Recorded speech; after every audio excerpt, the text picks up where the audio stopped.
se twari tubizi neza ko M23 yabashije kuba yafata kariya gace cyangwa se kiriya gisagara cya Uvira. Ni mu itangazo ubu tuvugana tumaje kwakira hano mu biro bya Soma Rwanda TV, gira ngo murabizi rwose nkomeje kubakurikiranira uko byifashe hariya muri Kongo. Mu minsi yashize hari amasezerano yabashije kuba yasinywa i Washington, gira ngo murabizi neza ko umuhuza mukuru wa Amerika Donald Trump hagati y'ibihugu byombi u Rwanda ndetse na Kongo yarahabaye rwose, hari amasezerano amwe namwe yabashije kuba yasinywa. Gusa nubwo iyi baruwa itugezeho ni baruwa imenyesha rwose, imenyesha kubera ko iyi baruwa ni baruwa tugiye kubasomera, ndaza kuyibasomera mu rurimi rwiza cyane murabizi nize neza. Umuyobozi wa M23 yatangaje cyangwa se yanditse amenyesha ko agiye kuba yarekura kariya gace ka Uvira mu rwego rwo kubahiriza amasezerano cyangwa se mu rwego rwo kubahiriza umuhuza mukuru wa Amerika Donald Trump.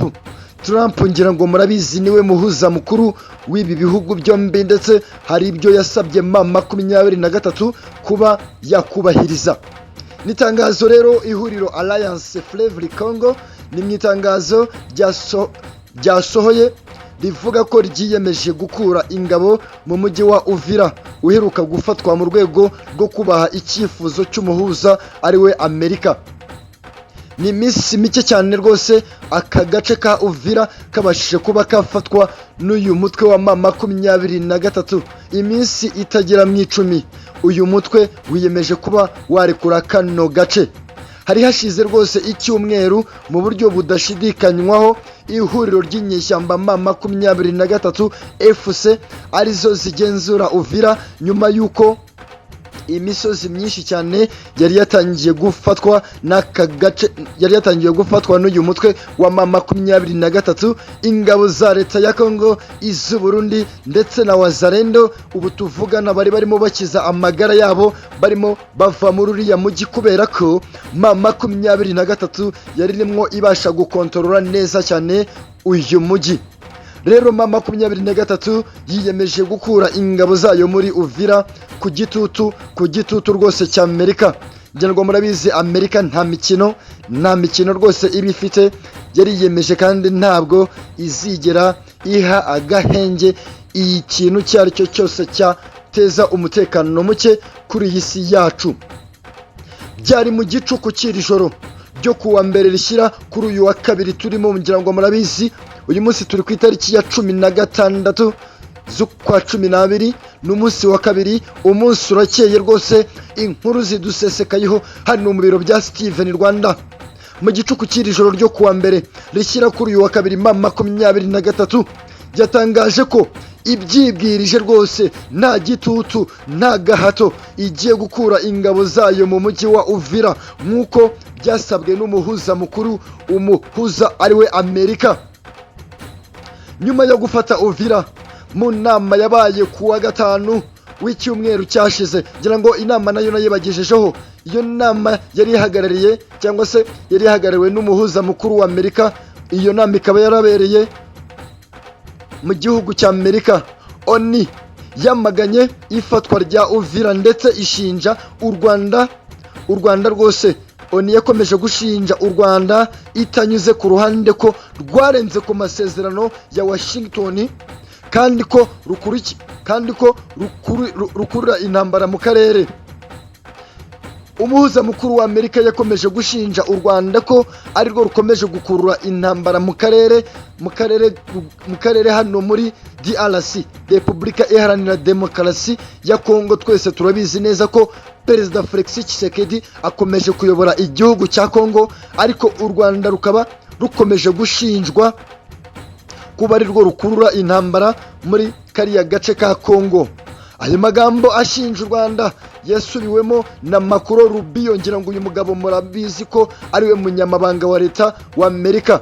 Yavuze ko bakoresha uburyo buhari kugira ngo amasezerano Perezida Donald Trump yasinyeho ashyirwe mu bikorwa bidatinze rero ubu tuvugana rwose Amerika ikomeje kwishundika u Rwanda, kubera ko u Rwanda ari rwo ngo rukomeje gukurura amakimbirane cyangwa se intambara hariya mu gihugu cy'akarere, mu gihugu cya Kongo. Amerika yakomeje kwikoma ishinja u Rwanda. Mbere yuko mbasomera ibaruwa yo hejuru, bakunze basoma Rwanda TV, kora subscribe kuri Soma Rwanda TV hamwe na Steven Rwanda, maze nze mbasomere ibaruwa. Ni ibaruwa rwose yanditswe rwose n'umuyobozi mukuru wa mama 23. Bo ubwabo barashaka kurekura kara gace ka Uvira hatabayeho amakimbirane. Ntabwo byarangiye mbere yo kubasomera. Amerika yikomye u Rwanda. Amerika ikomeje kwikoma u Rwanda irushinja kwica amasezerano ya Washington. Umunyamabanga wa leta ya Amerika, ngira ngo namubabwiye, ni Marco Rubio, yanditse ubutumwa ashinja u Rwanda kurenga ku masezerano yasinyiwe i Washington DC nyuma yaho inyeshyamba za mama 23 zifatiye umujyi wa Uvira muri uku kwezi k'Ukuboza. Amagambo yikorwa cyangwa se amagambo u Rwanda rwakomeje kumva nuko hagaragaye akanama kadasanzwe, n'akanama rwose aho bakomeje gushinja u Rwanda mu rwego rwo kuruharabika, kubera ko ngo u Rwanda ari rwo rukomeje kuba rwateza umutekano mukeya hariya rwose muri Kongo.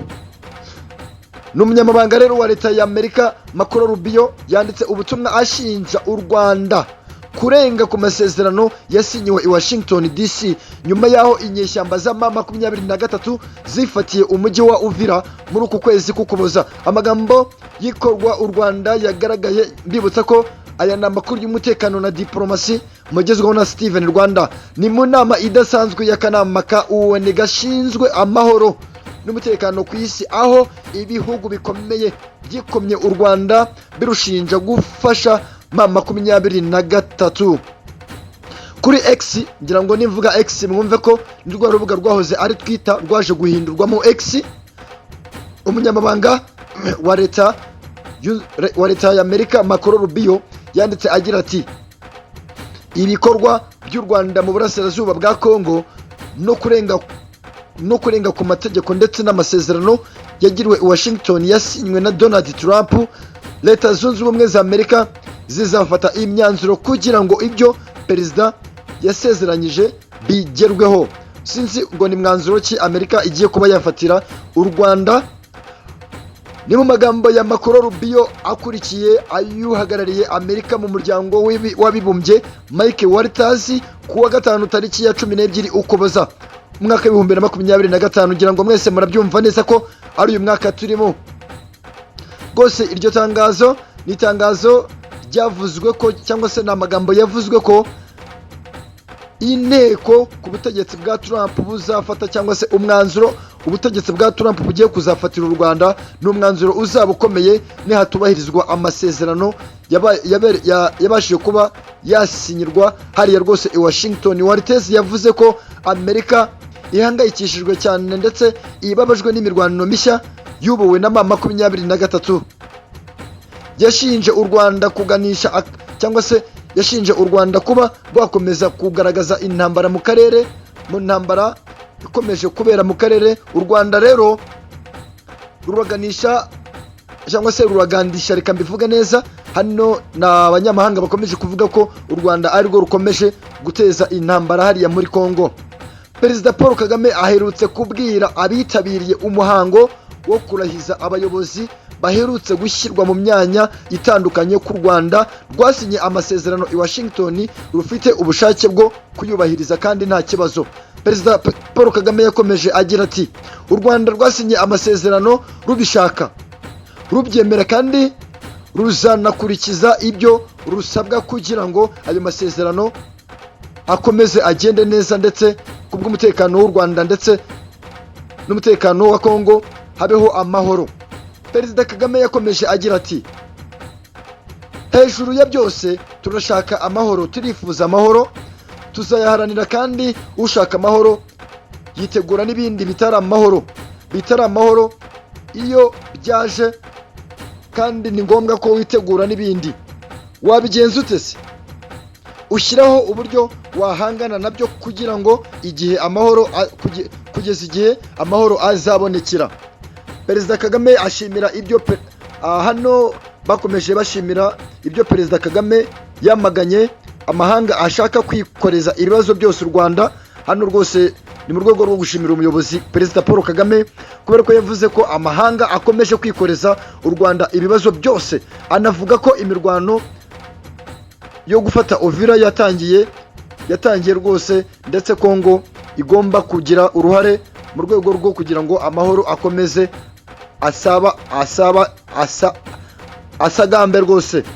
Gira ngo rero nababwiye ko ngiye kubasomera ibaruwa, ni ibaruwa yanditswe mu rurimi rw'icyongereza. Muraza kuntega amatwi bakunze basoma Rwanda TV, ngira ngo murabizi neza ko ngomba kubasomera ibyanditse, byangombwa nkabishyira no mu kinyarwanda kubera ko nize neza. Ni itangazo Alliance Fleuve Congo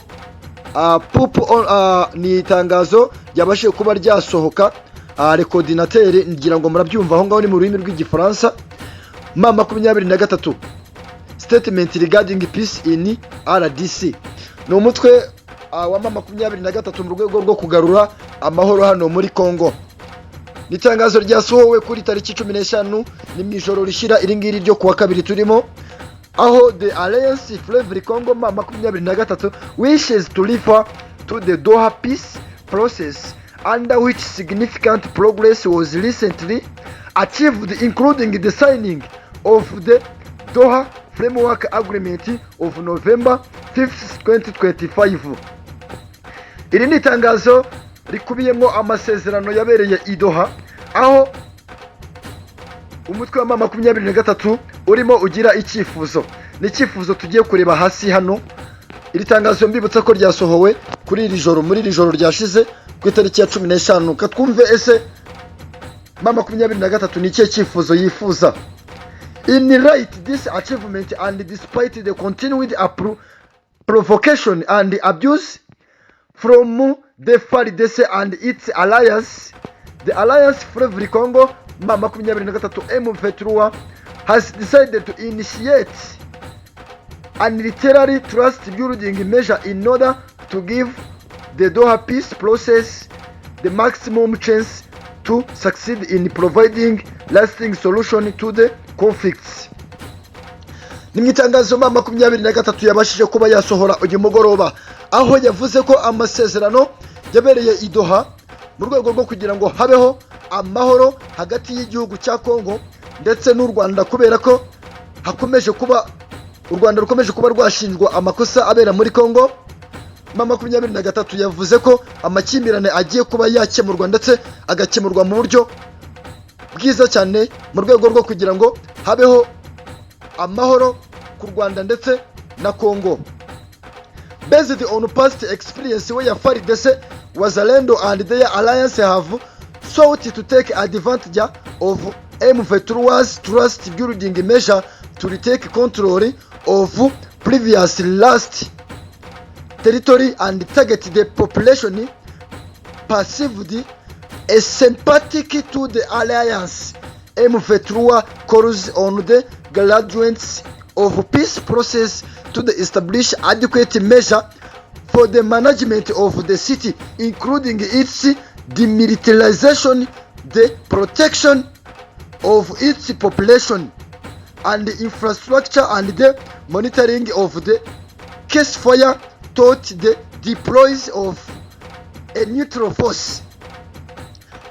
Hano mama 23 yakomeje ivuga ko mu rwego rwo kugira ngo habeho umutekano ndetse n'ibyagezweho hano mu gace ka Uvira, mu misozi ya Uvira, mu gisagara cya Uvira, ko abahatuye bose bagomba kubona amahoro, ndetse ingabo za Wazalendo nazo ubwazo zigomba gukomeza kujya kure ya Uvira. Urumva nubwo mama 23 igiye kurekura kano gace ka Uvira, nabo ubwabo hari icyo babashije kuba basaba umuhuza mukuru wa Amerika. Bamusabye ko Wazalendo ndetse n'abandi bose bakomeje kuba bakwataka kano gace, ingabo za Wazalendo, ingabo z'u Burundi, ingabo za Tanzania, zose zigomba kuba zajya kure y'aka gace kugira ngo habeho ubwumvikane mu masezerano yasinyiwe hariya i Doha. M23 bakomeje basoza bavuga ngo finally concerning aned groups host to the government of Burundi, nkuko nabibabwiye hejuru bakunze basoma Rwanda TV, nababwiye ko nge mba mbasomera nta kibazo. Active in the Democratic Republic of Congo. Aha, hano ntabwo basoza batabanje hosters zirangabo za Tanzania ndetse n'iz'u Burundi. Cyane cyane ingabo z'u Burundi ziyobowe na President Ndayishimiye, nazo ubwazo zigomba kuba zajya kore y'aka gace, ndetse n'ingabo zose zaba ziri hafi aho ngaho zikahava mu rwego rwo kugira ngo nabo barekura agace hatabayeho imirwano.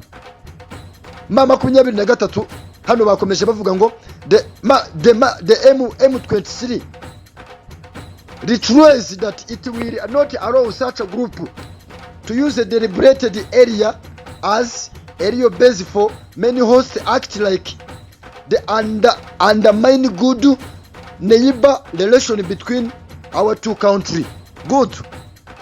Hano mu rwego rwo kugira ngo ibihugu byombi ko ari bibiri bikomeze kugira amahoro, tugiye kuba twareka kano gace ka Uvira, kandi turakareka tugishaka, nta gahato nta gitutu. Twebwe tugiye kukarekura, niturangiza kukarekura ni mu rwego rwo kugira ngo ibi bihugu byombi u Rwanda ndetse na Kongo hakomeze kuba habaho amahoro. Iyi baruwa rero yasinywe na Nanga, ngira ngo murabizi uyu nguyu ni umuyobozi wa M23, afite uruhare rukomeye cyane mu ntambara ikomeje kuba yabera hariya. Bakunze basoma Rwanda TV, reka mbe nsoreje aha ngaha mu rwego rwo kugira ngo amakuru yanyu ajye abagiraho ku gihe. Wowe kora subscribe kandi ujye ukunda gukurikirana ibiganiro byanjye. Byari itangazo nabasomeraga, itangazo ryanditswe na M23 mu rwego rwo kugira ngo umutekano ukomeze ube hariya mu gace ka Uvira. Ndabakunda cyane cyane rwose. Yari Steven Rwanda, njyewe muranzi kandi mumaje kumenya. Ndabakunda cyane.